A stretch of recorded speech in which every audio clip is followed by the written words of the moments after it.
So I want to talk with you about using GenAI for better product discovery.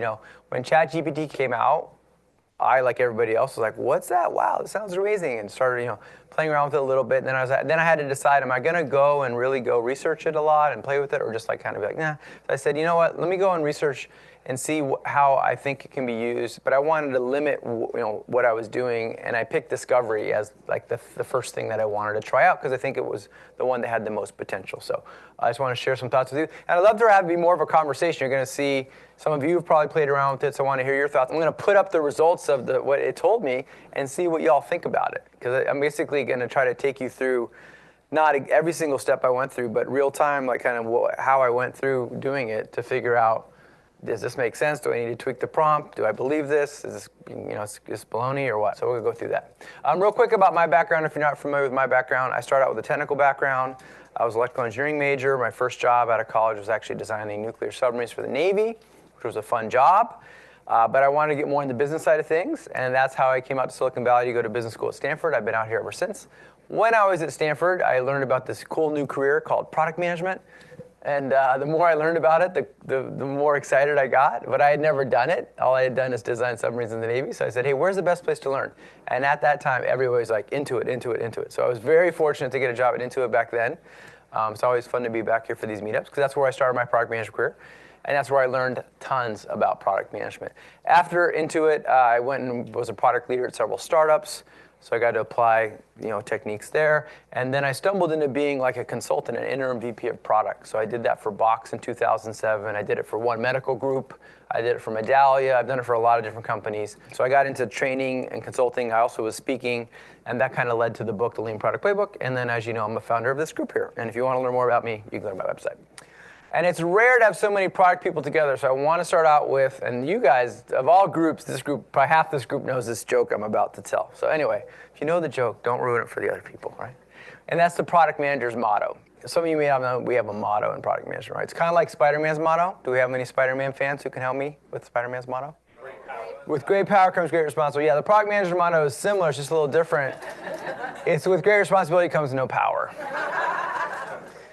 And we're all laughing on the outside, but we're crying a little on the inside, right? It's like we're responsible for launching the features and hitting the OKRs and products being successful, but no one reports to us, so we have to influence without authority and buy people donuts and bribe them and try to cajole them and things like that. So I just wanted to share that funny joke to start out with. So the agenda for today is really 3 sections. One, I want to talk a little bit about GenAI, so we're all on the same page. I'm sure most people here are aware of it, but just in case you're not. Then I want to talk about product discovery independent of GenAI. And then I want to go and say, okay, cool, how can we use GenAI for better product discovery? And walk you through some experimentations that I did and playing around with it that I did and the conclusions that I drew. And I'd love to hear your input and feedback too. So let's start out with GenAI. So we're going to use Slido here. And this is just specifically the question is, how familiar are you with ChatGPT? All the way from never heard of it, tried it, use it occasionally, use it frequently, can't live without it. I'm a prompt engineering wizard. And then there'll be 2 other Slidos in this presentation. Oh, can't live without it. Okay, good. How many we got now? 60, 70? 75 people. Okay, use it frequently, took the lead. So not surprisingly, for a while, all the early adopters were in there. Can't live without it. Right? Now it's so use it frequently, 35%, the top answer. Can't live without it, 27%. Use it occasionally, 23%. I'm a prompt engineering. We got 10% of people. All right, that's great. Excellent. I hope to learn from you, because I definitely learned that the prompts matter. Tried it, never heard of it. And then let's see the last one, heard of it. Oh, 0, okay. Wow, so we have makes sense, because I guess, so everyone's at least tried it. So 94% of people are more than tried it. They're more intense. Great, excellent, cool. So then this is very basic stuff. Then, GenAI means generative artificial intelligence. AI has been around for a while. We all know that AI has been around for a while, machine learning. And so it's well, what's the big deal now? It's just, this is a different type of AI that can generate new content that mimics human-like outputs. It can create new data from its training data, and there's multiple categories of it: text, images, codes, video, music. And just last week, there was that exciting music announcement stuff. So what I want to do now is open it up. This is like an open-ended. You can put in more than one. What GenAI tools do you use? Otter AI, nice. And there's Bard. This stuff is moving so fast. Oh, Midjourney, Deep AI, nice. Look at that. So, number 1's ChatGPT, Gemini, Otter AI, Claude. Okay, cool, great. Well, thank you we got 74 people putting stuff in. Thank you. That's pretty good. Okay, cool. Well, here's a list of the popular, definitely not exhaustive list or exclusive list. I want to focus just on kind of more text-focused tools because there's so many tools, and every day or new week there's a new tool coming out. It's funny because if I'd given this talk a couple months ago, I'd be saying Bard and Bing Chat instead of Gemini and Copilot. So it's just changing so fast. So ChatGPT, GPT stands for Generative Pre-trained Transformer. There's 2 versions out there, as many people know. For those using GPT, who's using the free version? And who's using the paid version? Cool. So I actually compared the results of both on a few of the queries before I decided which one to use. So I'm going to share that with you all. Great, cool. Who's using Gemini? Google, aka Google Bard, formerly okay. Copilot, formerly Bing Chat. All right. Jasper, anybody? Claude. All right, cool. So great. Okay, yeah. And you hear the term LLM. That's just large language models. That's kind of what these tools are based on. And then before I get into my talk, I want to just give a shout out. A few months ago, Amy Jo Kim came and gave a talk on how to use AI-powered storyboards. It's super cool. It's really cool. Like it creates these storyboard sketches for you to kind of demonstrate your user experience that you can use to test with people. And she runs a boot camp related to this. She's got a Copilot that she created to help guide you through. Anyway, I would recommend watching the video that she gave and looking at her slides because they're really good. Sounds like everyone here is pretty familiar with GenAI. That's great. Let's move on to product discovery. And for discovery, I have a framework that I've been talking about for a long time called the 4 Ds. And they are discover, define, design, and develop.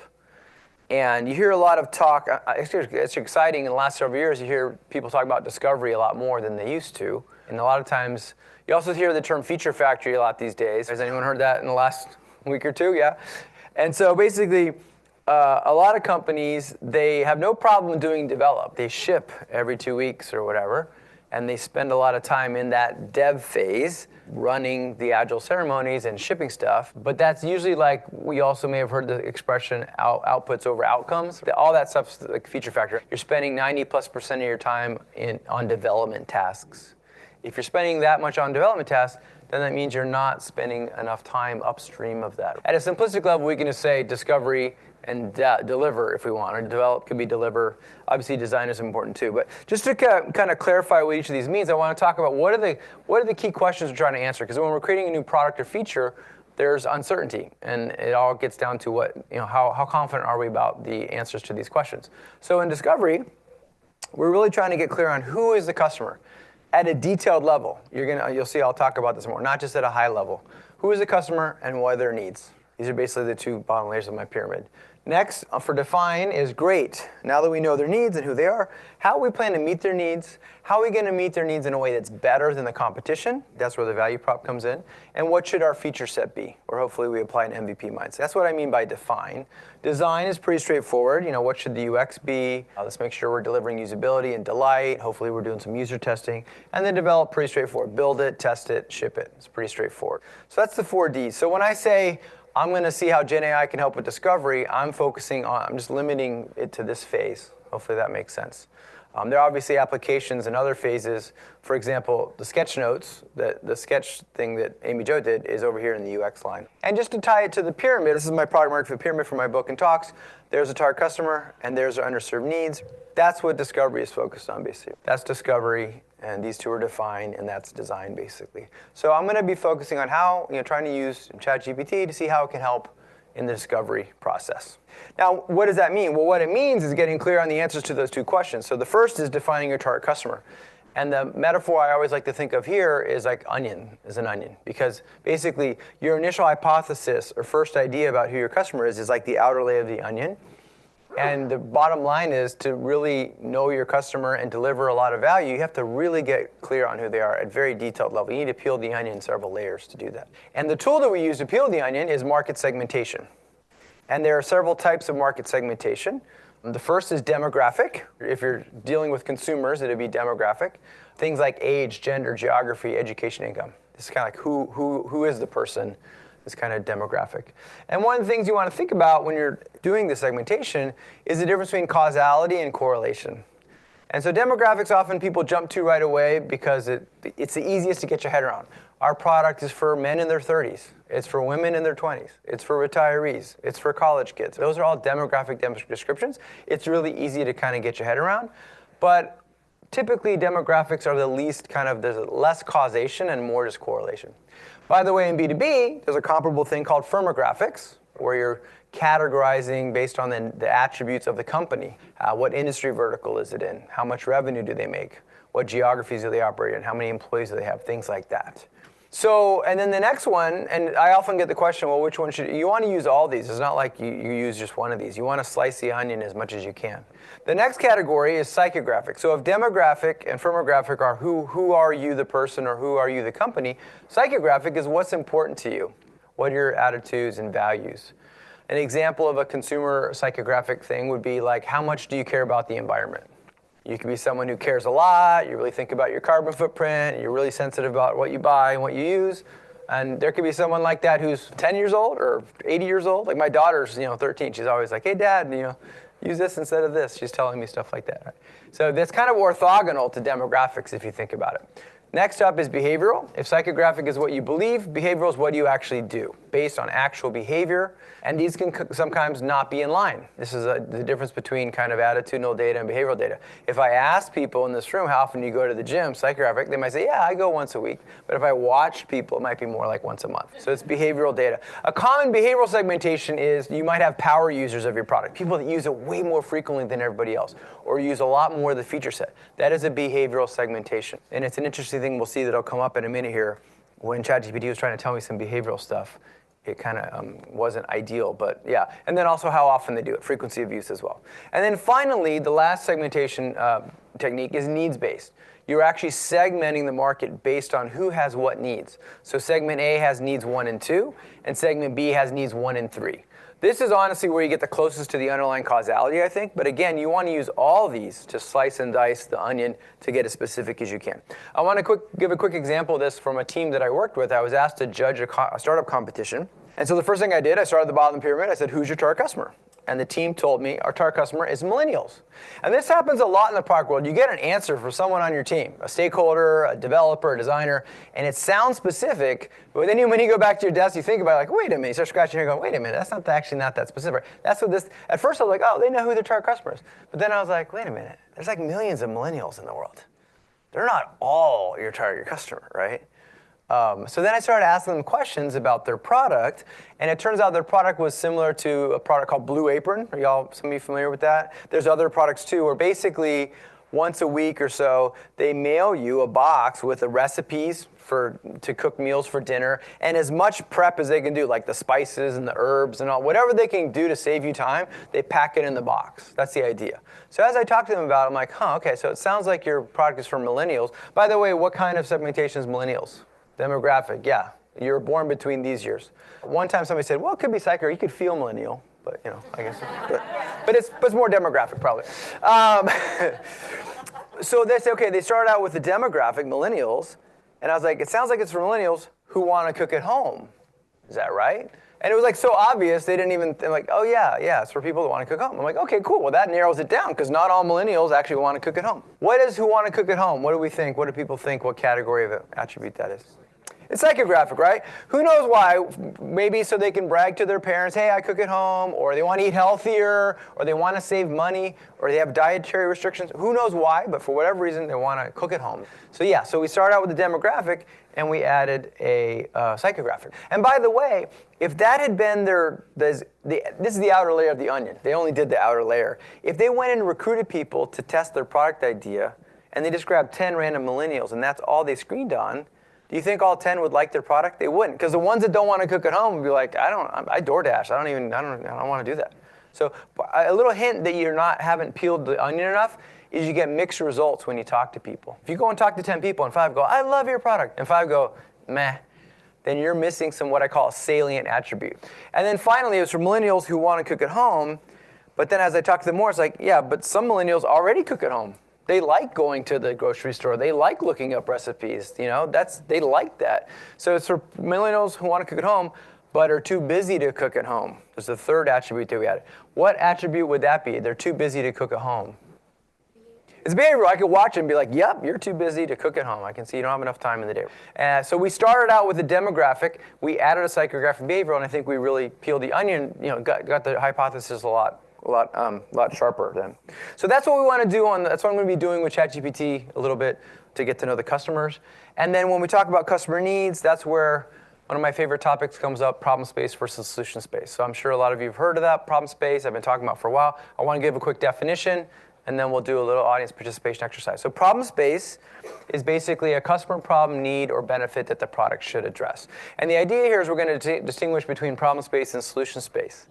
And the main reason to do that is far too often people start in solution space, and you want to build up an awareness. So I'm sure, who knows the template for a user story as a blank type of person? I want to be able to do blank so I can end blank.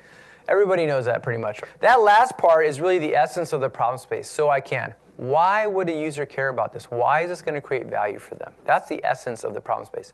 And the idea is you can specify a problem without specifying any solution. It's kind of agnostic. For any given problem, there could be a lot of different solutions. Let's say I just felt like, it's too hard to share photos with your friends. I want to make it easier for you to share photos with your friends. That statement is a problem space statement. I didn't say how I was going to solve it. I didn't say I launched an app, or I built this, or I built that. So the idea is we want to think about the problem space before solution space. Solution space, in contrast, is a specific implementation or design to address the customer need. If the very next thing I said after, hey, I want to make it easier to share photos with your friends, yeah, and last week I launched an app on the App Store, that app would be in the solution space. Or if I hadn't built an app, but my friend Mary, the designer, had given me a set of mock-ups for the app, that set of mock-ups would be in the solution space. That's the idea. And part of the big thing is you hear statistics like over 80% of new products fail. Right? A big part of why they fail is because the teams go rushing into solution space without really clarifying the problem or verifying that it's an important problem for their customers. That's the idea. Okay, so since we are into it, and since it is mid-April, did anybody use TurboTax in the last? I used it in the last week, personally. The last 4 days, personally. We live in solution space, so that's like most people's default way of thinking. As PMs, we need to bring this perspective to the team because devs work in solution space, designers work in solution space. So what I want to do with this next group exercise we're going to do together on Slido is try to stay in the problem space. Try to avoid mentioning a feature or a solution, okay? So what are we going to do? We're just going to say, hey, what benefit, for those of you that use TurboTax, if you didn't use TurboTax, you can just sit it out. But for those of you who use TurboTax in the last year or two, or last week like me, what benefits, and you can put more than one in if you want. More time to spend with family, that's convenient, good. Ooh, convenient. Say, okay, we got some good ones here, cool. All right, good. Save time and money, save time, stay out of jail, nice.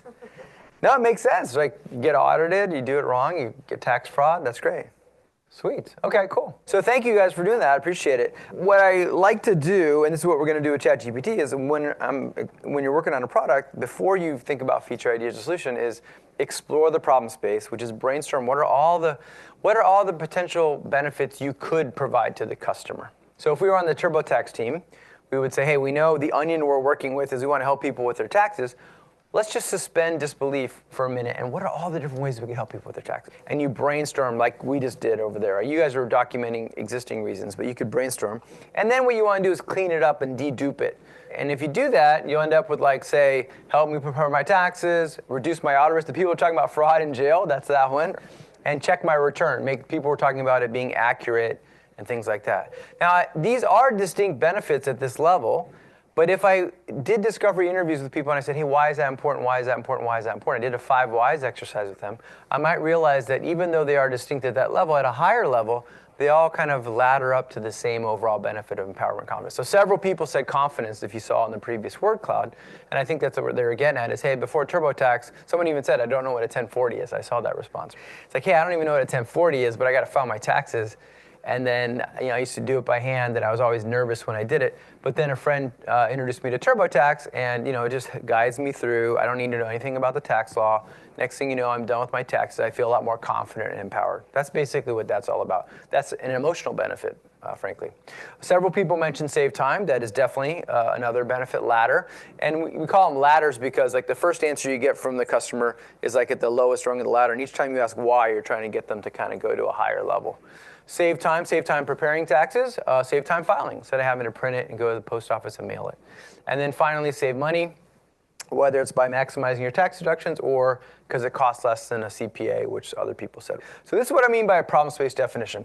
And the reason I want to show you this example is because I'm going to try to see if I can get ChatGPT to generate these things for me or not. How good a list of benefit statements, problem statements can it generate for me? So those are the two things I'm trying to see is, and for discovery again, now we're going to go to the ChatGPT part, is how good a job can it help me to doing discovery here and doing discovery on the needs in the problem space. With that, let's jump in and talk about how to use GenAI for better product discovery.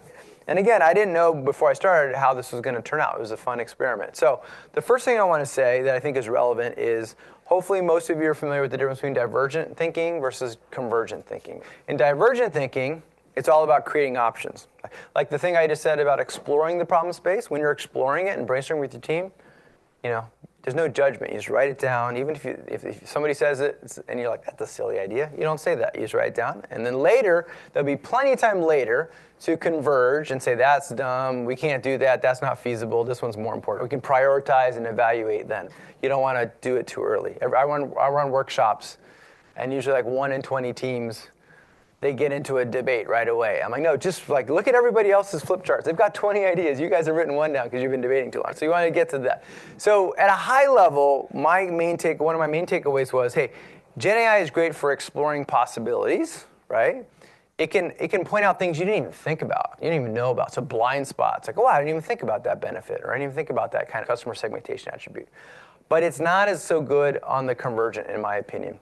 And that's where I think human judgment is better. So that's, at a high level, that's how I see this. We're using the GenAI is to explore possibilities that you didn't know about, but then you're still going to have to make sense of the data. And you're going to see this when the results, some of it just doesn't make sense. And so you as a human have to say, you know what, thanks GenAI, but thanks ChatGPT, but that I'm going to not use that one. So you can't use it as is. You have to apply your judgment to filter it out. Okay? And then to structure this, I said, well, what am I going to ask questions about? I basically, those bottom two layers of the pyramid are a market. And the market consists of certain entities. So there are customers in the market. Those customers have needs, as we just talked about. Those are basically the two levels I just talked about, customers and needs. And then there are companies out there that have products in the market. And the whole point is customers use the products to get their needs met, basically. So I'm going to try to see what I can do with ChatGPT on these 4 entities to see what kind of information I can get. Now, to make this tangible, I want to pick a real-world example that most of you can probably, I think, relate to. Right? I want to pick a product so that way, if I pick some obscure product, you won't be able to challenge the GPT answers and say, that doesn't make sense or not. But I want to pick a product that most of you probably know. Let's say we want to create a product to compete with Jira. Who knows Jira here? Okay, great. See? So you'll have some domain expertise, right? Cool. So what I want to do is say, hey, let's see if we want to, maybe we can't, maybe it's not a good idea. Let's just go and play and just try to do some discovery, see if we can see if there's an opportunity to create a product that can compete with Jira. And so I want to do discovery with it. And so I'm mainly using text-based tools, but I couldn't resist playing with some graphical tools too. So I had a great time with Midjourney. For those of you who don't know, there's a thing called an 800-pound gorilla. When someone dominates a market so much, they're called an 800-pound gorilla. So I was like, so in Midjourney, I mean, it's amazing. I played around with DALL-E, months ago when it came out, but this didn't take that much time. And there's my prompt down there. So the first thing I start off with is, and by the way, I'm going to show you, I started out not knowing, am I going to do 3.5 or am I going to do 4? Okay, so I'll show you answers right away. The first thing I said is, hey, what market category is Jira in? Okay. Some of these slides are going to be a little text heavy because I just pasted what the results were. And right off the back, it says it falls into several market categories. I'm like, thanks a lot. Just give me the answer. Just give me one. Make a call. And in fact, that's what I realized after summarizing it. It doesn't like to make tough calls. It rather would give you 50 options or 20 options. And I love it. When I remember the first time I used it, I loved it. It was like these, what we were planning a vacation, to a European country. And it started out with a nice intro paragraph, and it listed the 5 options. And at the end it said, but again, please remember there are considerations to take into account. It's like, it wasn't legalese, but I'm like, well, that's it was very fair and balanced, it felt like. This is like, dude, just tell me, So then it says its primary, even though it waffles, it says its primary category is project management and issue tracking software. How does that sound to people? Does that sound relatively accurate or not? Yeah, I think that's not bad. That's not bad, right? However, it can also be classified, all this other stuff. I do think that's decent. That's decent. So then I said, let me see. All right, that's what 3.5 came up with. Let's see what 4's got. 4, you got to pay for. Gonna be like, gold dusted. Here we go. Software configuration management tool. What? What? And then it decides to tell me 9.9 market share. Do I believe it's 9.9 market share? So it's interesting. My general take on ChatGPT 4 is it's trying to be more precise. It's trying to be smarter and more precise. And so did I ask for a market share number? No, I didn't ask you for a market share number. I just said, tell me what category it's in. So anyway, who thinks that this category, 3.5 picked the better category for Jira? Who thinks Chat 4 picked the better category for Jira? Okay, so there you go. So that's the first comparison that I did. I was a little surprised because I was expecting, based on all the hype, that 4 is going to be smarter, better, yada, yada, yada. And so then I'm like, well, it wasn't as black and white or crystal clear as I thought. Let me ask a simpler question. What is Jira? Okay? And then now it goes straight to, hey, it's a project management. Before it was like, I don't know if it really is, but but now it's like it is, right? So this time it just reiterated it, and it's very clear. And then I bolded the stuff I thought was useful: project management, issue tracking, and then centralized platform to plan, track, and manage work efficiently. Does that sound accurate? That sounds pretty accurate for Jira. All right, let's see what ChatGPT 4 has. Proprietary issue tracking product. So now it's decided it's an issue tracking product, not software configuration management. And bug tracking, issue tracking, project management. That's true. Help teams plan, track, release, and support. So 4 did better this time than last time. So that's what it came up with. But basically, based on playing around, I decided to just use 3.5, just so you know, because I felt like the answers were better on 3.5. So then I said, okay, let's see what it says about the customers that use Jira. So I said, who uses it? What type of customers use Jira? Software development teams, IT and operations, product management teams, agile teams, product managers, QA teams. That was reasonable, right? There were, I left off the other ones. It was saying like HR teams. It started getting like into other teams. Like I'm like, what? I don't. This is okay. This is good. I mean, they're all teams actually. Well, these are teams. It's good. It's good. But again, and I don't know. I assume it doesn't say they're in rank order. But one wonders, how did it decide on this order? So I think there probably is some ordering. Because definitely the ones that were like 8 and 9, where you're scratching your head, whereas 1, 2, and 3, you're like, yeah, that makes sense. Okay.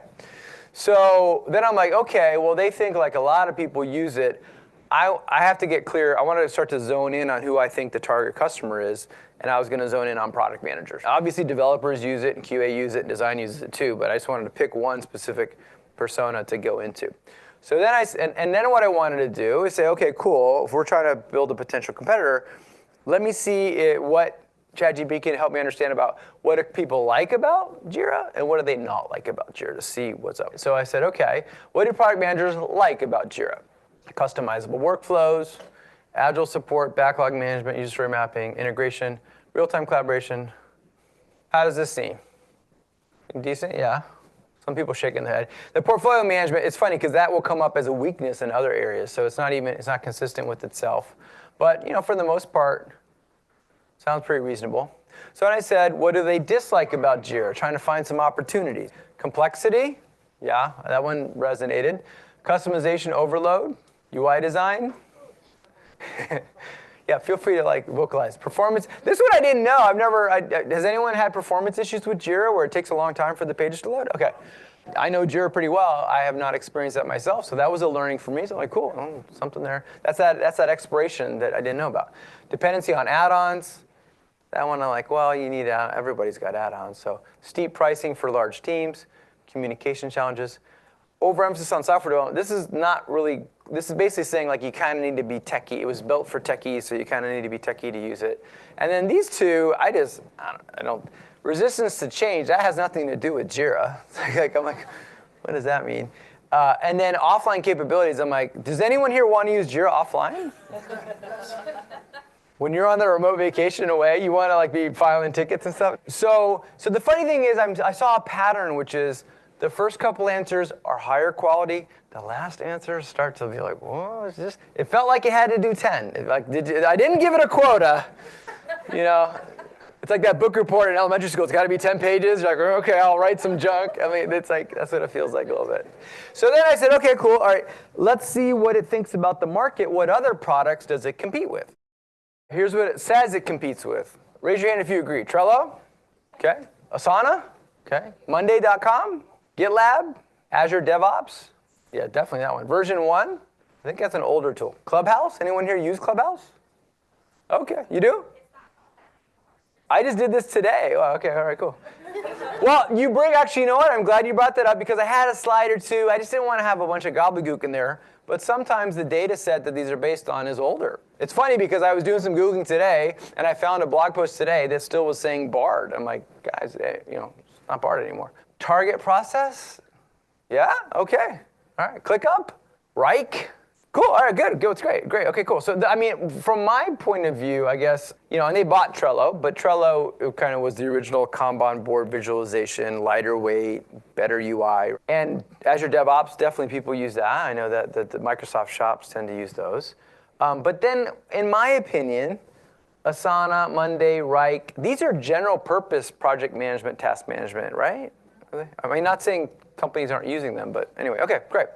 So I thought this was okay, but I didn't like the fact that it had so many general purpose. So I decided, you know what, I need to probably refine my query a little bit. So here's what I said now, is I said, what products that compete with Jira are specifically designed for product managers as the main target customer? And you get quite different results. And that's a general learning here, is like, the more specific you are, the better answers you're going to get. If you're just kind of open and vague, it's going to do that 10-page book report and just give you the top 10. It's just going to give you 10 random reasons. So now it's mentioning AHA, Product Board, ProdPad, RoadMonk.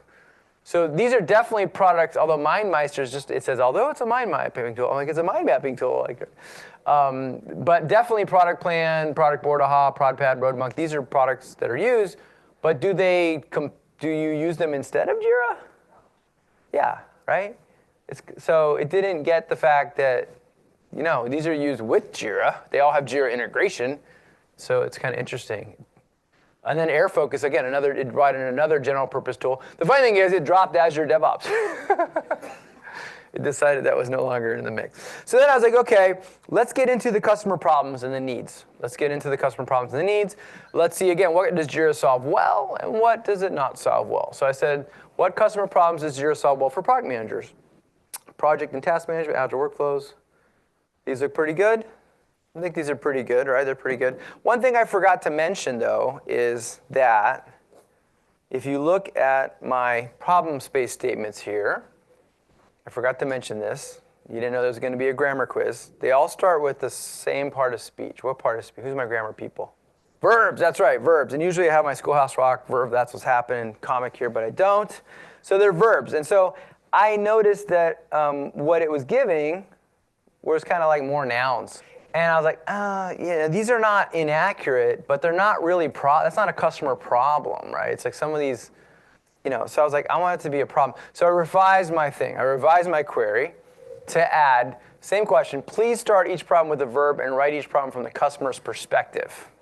And I like these better. It's actually more insightful. It's interesting because the other ones is that's the difference when you have nouns. These are not incorrect, but it's like agile workflow. It's not as connected to the user. So organized tasks, yep. Track progress, yeah. Now you get closer to what the goals are, what they're trying to do, as opposed to the nouns of the activities that they're doing. I'm trying to manage workflows. I'm trying to prioritize. Didn't even come up on the last one. Collaborate effectively, plan sprints. That wasn't in the last one. That's definitely what people do in Jira, is plan sprints. Identify bottlenecks. That's kind of a little more abstract. Ensure accountability, integrate tools, adapt to change. Right? And then now again, that last one, okay, it gets a little, again, the top ones are good, and then it gets a little weak at the end. So does this look good? It's pretty good, right? Okay, cool. I think it's pretty good. It keeps talking about I'm glad you asked that question. It will put generic benefits or things in there or features in there, and integration always kept coming up. It's like, oh, you just need to think about integration. Oh, yeah, we need integration. I'm like, well, no, it's the other way around. Everybody tries to integrate into Jira, right? Like this. So, but they just keep bringing it up. Keeps bringing it up. Yeah. Then I said, great. What does Jira not solve well for product managers? Steep learning curve. Does that sound? Yep. UI concerns. If you're non-technical, if your teams are non-technical or you're non-technical, overemphasis on customization. Yeah, I think that's true. A cost for large teams, I guess. Does anyone have a large team here that has cost issues with it? I don't know what their pricing model is lately. So project complexity. Again, resistance to change. I didn't cross these out, but I'm like, it's not like, offline. Again, they brought up again with the offline capabilities. Like, where can you not get internet to do Jira? Yeah. Eric? I was just on a puddle jumper, and I actually went on. I'm like, I don't think it's going to have internet. Like, it did have internet. So there's a high overlap with budget airlines. Okay, got it.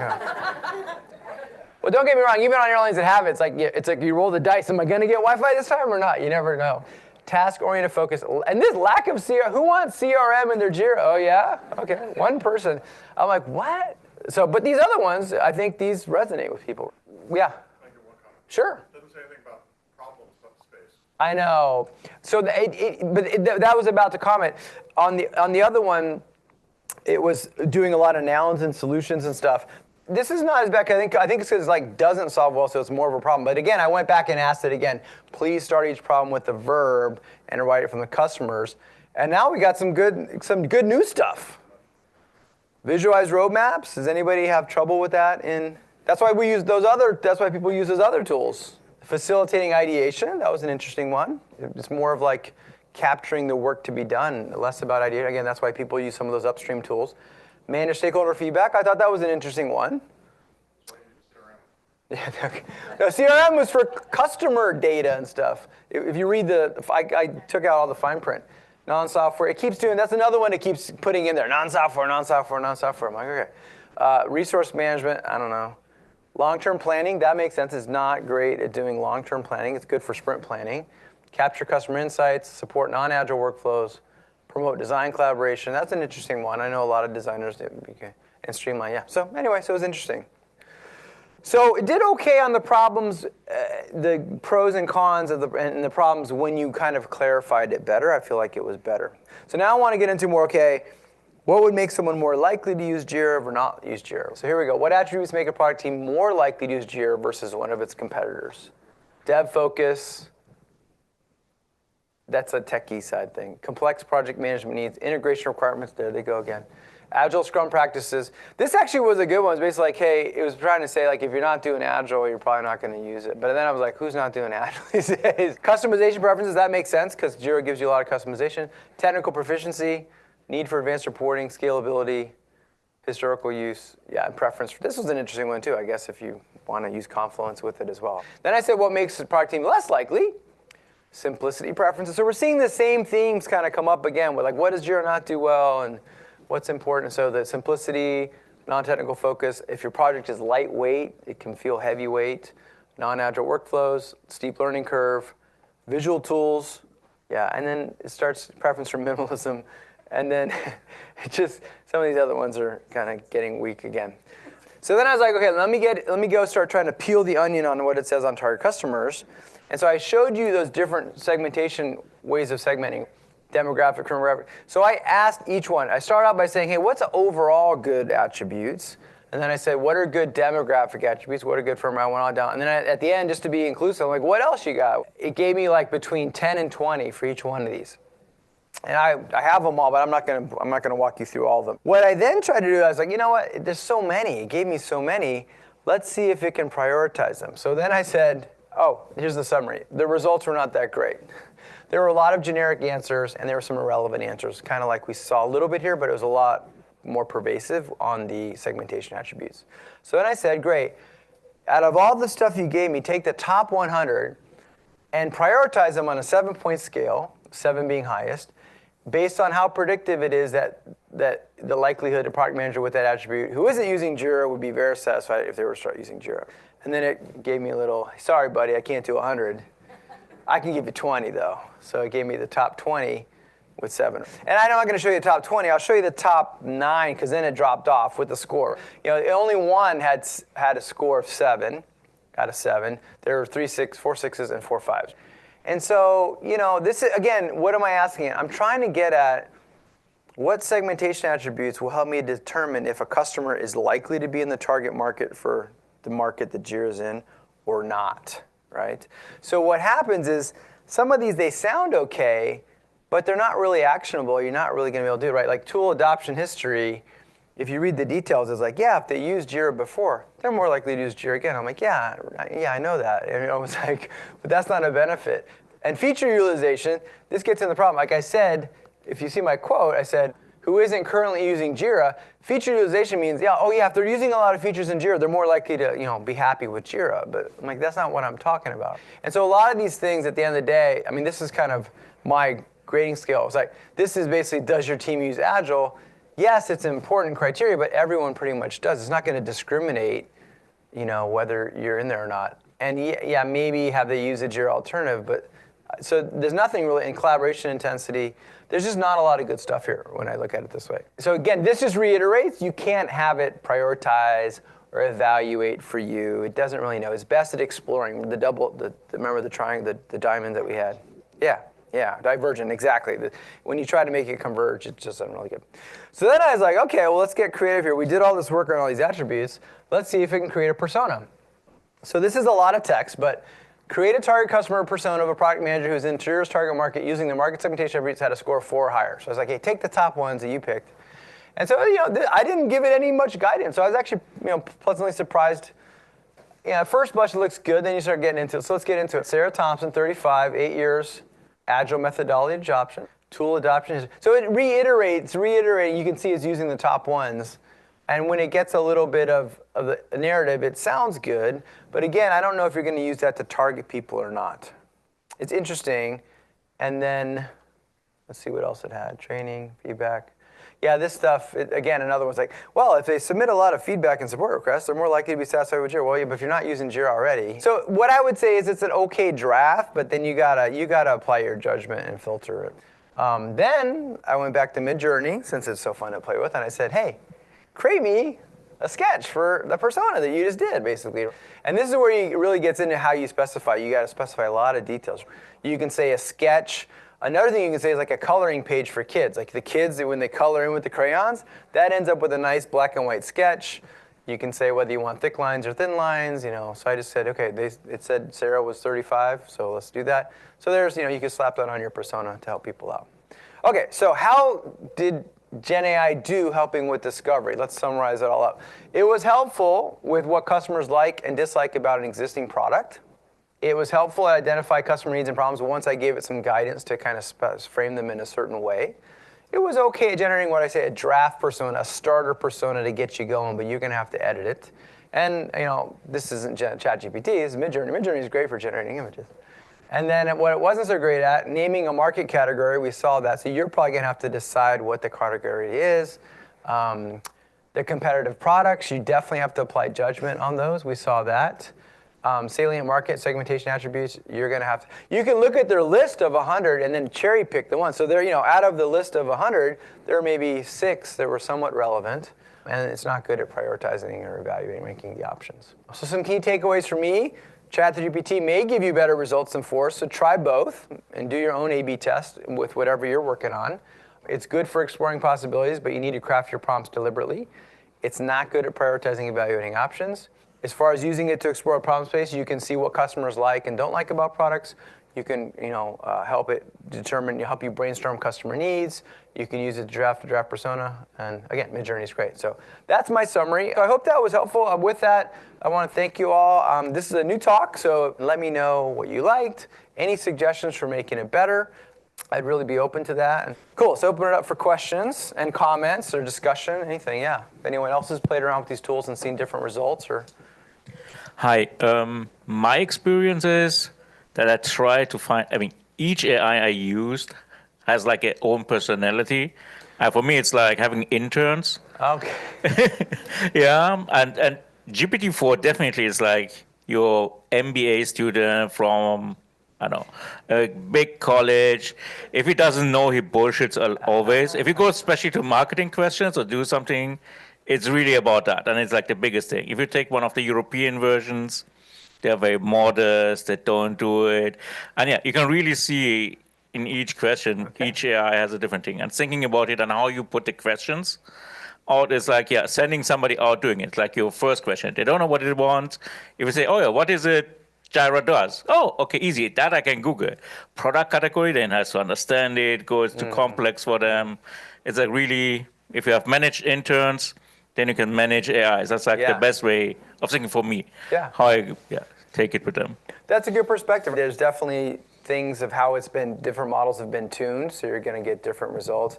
In the market category one, though, it actually did have the right answer. It was just hedging. It said, well, there could be multiple. It's really in this one mainly, but then it's also in these ones. So I feel like there's a little bit of BSing going on at all levels, because it's making these lists. And again, the first few are good, but then you get to the end, you're kind of like, what? I don't know. A good comment. Appreciate it. Yeah. Hi. Tejaswan here from Clipboard Inc. So I'm one of the entrepreneurs in the room. Okay.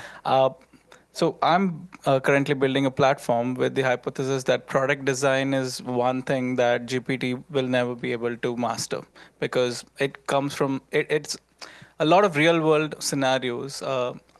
Let's say gets processed in the iterations. It's not just the 4Ds, right? The hidden element is the iterations. There are probably 10 or 20 iterations before that product settles down and the adoption happens.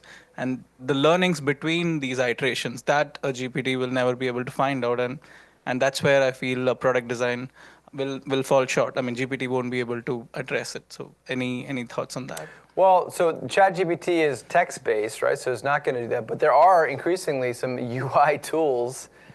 It's kind of crazy. I mean, there's definitely, I didn't talk about it. There's coding tools, right? It can generate code as text, so it can generate code.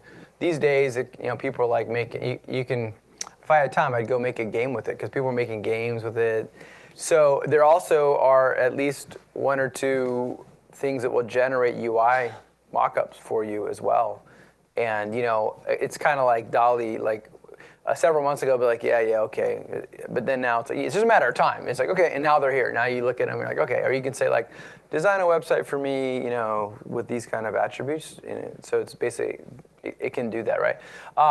The question is, how good is that going to be to what a professional designer would do? So yeah, I showed the pyramid version. If you saw the process version, it has like a loop where you iterate. So you're totally right that you're going to be creating mockups and iterating after design before you get to deliver. And I think that the way that those tools try to do the best they can is they have like UI heuristics baked in. Like they go and they analyze a bunch of sites, and they say these sites had these good properties, so we're going to mimic those properties. I bet they wouldn't get it perfectly right. I haven't played with that. So like I said, I focused on the discovery for this particular thing. As these UI tools come up, one of the next things I'll probably look into is, hey, let's see how good a job they can do on design. Thanks for giving me a great idea for next talk, where we'll get some designs, and then we'll critique them as a group and see what we think about it. And to your point, it won't be able to iterate based on feedback, probably. Yeah. Just concluding the thought is that I feel a good product designer will not assume that the first iteration is the best design, right? So that human feedback will always not be non-existent from GPT. We'll always be surprised. So I disagree, because what people are doing is they're saying, great, this AI can create an initial UI mockup for you. This other AI can go and test it with users and without you having to be there, synthesize the feedback, and you know what I mean? So they're trying to do what you're saying, basically. The interesting thing I didn't go to also here was there are companies out there, it's like, you don't need to talk to users anymore. You just come talk to our chat AI. You want to talk to a PM that uses Jira? Talk to our chat AI. Now, based on what I just did, am I confident that's going to be great? At today's date, no. In a year or two, maybe. But there are people trying to, that's actually a hot space right now, is whether it's feedback on a mock-up or feedback on your live product. That's exactly what all these kind of product-focused things. Like one thing I didn't talk about is, obviously, if you've got a repository of data from support tickets and feedback tickets, you point your AI at that, it's going to tell you what the top issues are. So they're trying to do that. So the key, I think the key assumption of what you're saying is, hey, it can't conduct a moderated testing session of a mock-up with the user. I think there are people that are basically trying to make that happen, automate that. So exactly what you would do with like, your mock-ups and user testing or Zoom or something, they're trying to automate that and automate the insights. Again, based on what I saw, are they going to crush it day one? No, but will it get some insights? Yeah. So, but it's interesting. Yeah. All right. Yeah. I first want to make a comment following up the last one. I do product design, and frankly, in the discovery phase, you really need to talk to real users. That's user research. That's not what AI can do for you. AI only can do what it's best at, which is prediction. Maybe make suggestions, but not instructions you can follow. And also, I don't believe the AI, if they can do mock-ups, it's just UI design. It's really not a product design. There's a difference. UX design is a lot more than UI design, so keep that in mind. So the second comment I want to make that when I do a discovery, I find very useful. I have multiple tools. I use multiple ChatGPT tools and see which answer I like more. I ask them the same question, and sometimes I get lucky. This makes a lot more sense. And if I'm not sure, I use Google. There you go. Yeah. Well, and you can see I just did 3.5 versus 4. You see the variance there. We talked about how different tools have different strengths and weaknesses, different personalities. So that makes a lot of sense. You have to get lucky. You rolled it. It's like ChatGPT roulette. It's an inside joke in there for some old school Web Valley people here. Yeah. Yeah. Hey, how's it going? My name is Roberto. Just local to the area. Just had a quick comment and a question about your prompting. Actually, I really love the way that you're kind of bringing this in as an exploration of like bringing up variables and kind of generating these novel maybe ideas in a user story or a persona. Yeah. But have you experimented with the idea of what's called meta prompting yet, where you can you create a prompt that generates prompts, so to speak, where I use one called like a clear format, where it uses context, language, action, and then limitations and stuff like that. Yeah. So if you've used something like that, have you experienced similar results, or has it converged a little bit better? I started playing around with that. That's kind of like, that was the next step, and I did play around with that. And that's where the next level up is, people would create lightweight GPTs that have that wrapper in there, you know what I mean? And so they'll ask you for the inputs like an ad lib, and then behind the scenes it's doing all that additional stuff. So I played with a couple of those today and yesterday to see,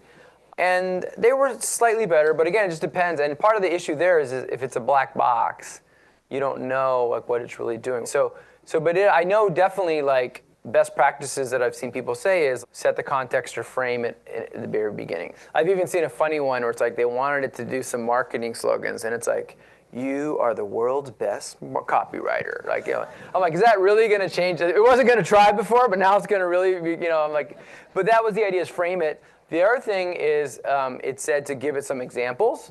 So I didn't have time, but I would have been like, if I had time, I would have said, hey, I like my problem space statements to start with. You saw I did the verb hack, and I tried to say, write it from the customer's perspective, but it didn't get it. But I would basically, my next iteration would be like, hey, use me or my or something. I'd figure out a way to do it so I've seen that, and I think that a lot of that seems to be a best practice that's emerging. And again, the general idea is the more specificity and context and thoughtfulness you put in, the better the results that you get.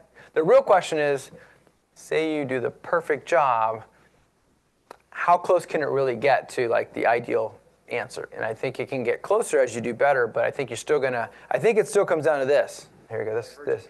Yeah, I think that at the end of the day, what you get here will be less garbagey. So I remember as I was doing it, I'm thinking garbage in, garbage out, and then I made up a new phrase. I'm like, gold in, gold out. If you write in a really good one, you might get some gold out if you put some gold in. I think that all that kind of prompt engineering can help this be less noisy here, but it's not going to help as much with the convergence, is what I would say. The way I think about it, too, is as I saw, there's actually a new kind of concept or word that I have a slide here. I talk about the problem space. That's an example of like what I call a possibility space. If you've got a given situation, it's like there's a variable or a situation, like what are all the possibilities that you could do? So like for a dice, it's pretty easy. There's the 5, there's the 6 that you could do. That's actually not all the possibilities. If you're playing Monopoly, you could roll off the table and you got to do a re-roll. So there's always like more stuff that you can do. That's the spirit of the problem space that I'm thinking about. And so in my mind, as I was doing this, it can create a bazillion potential problems. Integration, which wasn't really a problem, it can make up some fake problems. It's not trying to make them up. And for some reason, it wants to make a lot. I'm like, you could have stopped. So it doesn't have a, and this would be, back to your thing, if we could put a wrap around it and say, hey, I want you to have some evaluation function, and when you get below a certain quality level, just stop. Don't give me the bottom of the barrel stuff.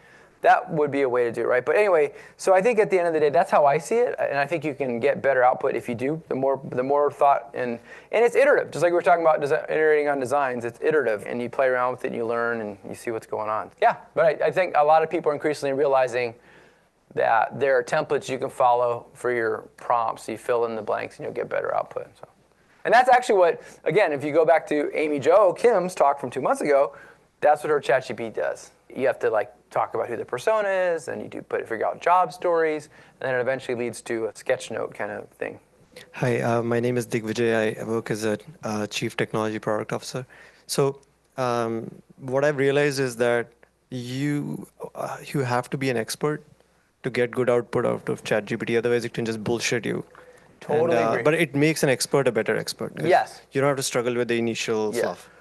That's a great point. And I just want to repeat it again. So basically, if you don't know a field and you ask a question, it's going to give you something that sounds good, and if you believe it, you're not going to be able to judge it. That's why I picked Jira, so you all can be like, I don't know about that. It's a question to you. Have you used ChatGPT to do customer discovery for some project? Have you actually used it practically? I just did this as a thought experiment to see what it would do, if it would help or not. And so I think it was somewhat helpful, but at the beginning of this whole thing, what was the goal? Hey, let's see if we can do some discovery to see if there's an opportunity to create a competitor for Jira. How well do we think, after all the stuff that I did, do we have a clear answer that yes, if you build a product that does X, Y, and Z, you should be able to differentiate, or no, it's kind of fuzzy, we don't have a clear vision yet. Who thinks we have a pretty clear vision of how to beat Jira from what I saw? Who thinks, not really a clear vision, right? So I see, right? So this is the one time I tried it, because like her, I would rather go and talk to real users and do all that stuff to date. But I just wanted to see, again, for me, it's like it can help you explore and think of things. And I've used it in other contexts, not for customer discovery, where it comes up with some great ideas that you wouldn't have thought of. But again, to your point, you have to, I guess I would restate what you said to say, you need to have the appropriate level of expertise in order to be able to critique and evaluate the output it gives you. And if you're operating in a field where you don't have much knowledge, then it's be careful, because it totally will BS you. Right? Again, you need to confirm. Yeah, it helps you. That's why I'm saying this diagram. It helps you explore the possibility space. This is the possibility space. What are all the things that are possible, even if some of them are dumb or ridiculous or whatever? It helps you explore them, and it might find a few that you didn't think of that are actually good. I use the custom settings a lot to put things like put the verb in, treat me like a product manager. Yeah. And one of them I have a 1,500 word custom settings. And it to expand the questions, I said, at the end of this, generate me 5 more questions to explore this topic further. There's almost 1 or 2 that I always want to hear the answers to. That's awesome. So that's kind of a I great love way to it. use it. So there's your meta possibility space, meta, right? It's like that, and that's why what the whole point of the possibility space, what I was trying to say is, no matter what you've explored, there could be an unexplored part of the map that you don't even know about. So that's why I was thorough. I was like, tell me the top segmentation attributes. It gave me 15. I'm like, okay, tell me firmographic, demographic. I went through the whole list, and then I'm like, what else? So you should always say, what else, right? Basically, that's the key thing, is at the end of whatever you're doing, just say, well, what else you got for me? That's where you might get a surprise. And I love that, asking about the 5 questions. And so people, to make sure you know what she's saying, she's talking about in the ChatGPT, there's a custom settings where you can tell it, for every prompt that I do, follow these instructions, right? And so she's got one that's 1,500 characters long, right? So you can really, it goes back to this point of the more thought and curation you put in there, the better you get. Yeah. One point to being the expert you just mentioned. If you're not an expert, what you can do is you take the answers and feed it to another AI, and then, which is mostly not connected to you can say, not a search way, so just take the text and analyze it if it's correct or not. Usually it will tell you if the other AI was bullshitting or not, with a high precision, if that was a good response or not. So if you're not an expert, the AI can test another AI and give you, with a very high precision, if that was good or bad. Cool. A BS GPT. All right. I was wondering if we could ask the room how many people are working on building products that is a GenAI product with a large language model. Great. Yeah, and that one of the a question I did online and LinkedIn to lead up to this talk was I was like, there's clearly a GenAI gold rush going on. Who is building GenAI products from scratch, like what you're saying at the LLM level? Who is trying to incorporate or add AI to an existing product? That was much bigger, as you would imagine. Not everyone's doing LLMs. And then the last option was who is exploring how to use GenAI to do their product work better. So those last two were kind of tied and more popular than the first. So that's why I use that to help pick this topic for today. So, yeah, hey. Just in the discovery space, something that I've found GenAI to be really useful is often we have a lot of user feedback, whether it's sitting in CRMs or surveys and things like that. Just processing all of that, it can be hugely powerful if you ask it to sort of classify and group things. That's been a really, really powerful way of using GenAI. Definitely, yeah. I mean, it's good at summarizing and classifying. Definitely, if you have a large data set, it can save you time and help you summarize and bubble up the top things for sure, yeah. Yeah, so I have a general question for you and anybody in the audience. Any best practices or tips for mastering the prompts? Like, I have found myself when I know, or at least 50% know what I want, I'm able to get better answers, but in areas where I don't know where to begin, so any tips or best practices around exploring? Yeah. There's a plugin called Prompt Perfect that not only will fix your prompt to optimize it for GPT, but you can see what it did and learn how to fix your own prompts. It gives you the output back, yeah. All right, Prompt Perfect. You heard it here first. And then what you increasingly see is what he was saying is there are like people popping out like 50 prompts for great marketing copy, right? Or 20 prompts. Like people are sharing their knowledge in PDFs and blog posts and stuff like that. And a lot of times it'll be there and you can just copy and paste it and try it and see if it works for you or not. But this sounds like a great plugin. I wonder, when you guys are designing the whatever chat or Gen AI product, what kind of interaction that in mind? Because ChatGPT, when they come out, it's not a product designed for specific commercial use. It's just they want something to say something. All right. But humans, when we explore something, it's actually a process. It's an iterative process. It's a conversation. I personally hate prompt engineering because humans are not made to make one statement so accurately reflect what we want. So give user a chance to, to have a conversation. So when they see the result, they can modify it. Sort of, I think I hope I made it clear, but it's really a conversation. Yeah, and there's actually, I should mention, I think it was December, we had Kenton Bromback come and speak here. And he had a good talk on if you're trying to integrate GenAI into your existing products, how to do it, which your comment made me think about, because there are some things where it's more logical and makes sense to do, like, as you start, it's Clippy all over again. I was like, hey, it looks like you're trying to write a letter. Oh, yeah. But basically it tries to it's kind of like offers options. It's like, instead of, that's the thing, is to your point, you put in one prompt, you're going to get one answer. And so when you see some of these other UIs, it's like, oh, do you want to do one of these 3 things or one of these 4 things? And you can kind of pick a path, like choose your own adventure a little bit. It kind of helps you with that. So I would recommend checking out the video of his talk from December on that. Okay, why don't we wrap it there? I'm happy to answer questions one-on-one. Thank you, everybody. I appreciate it.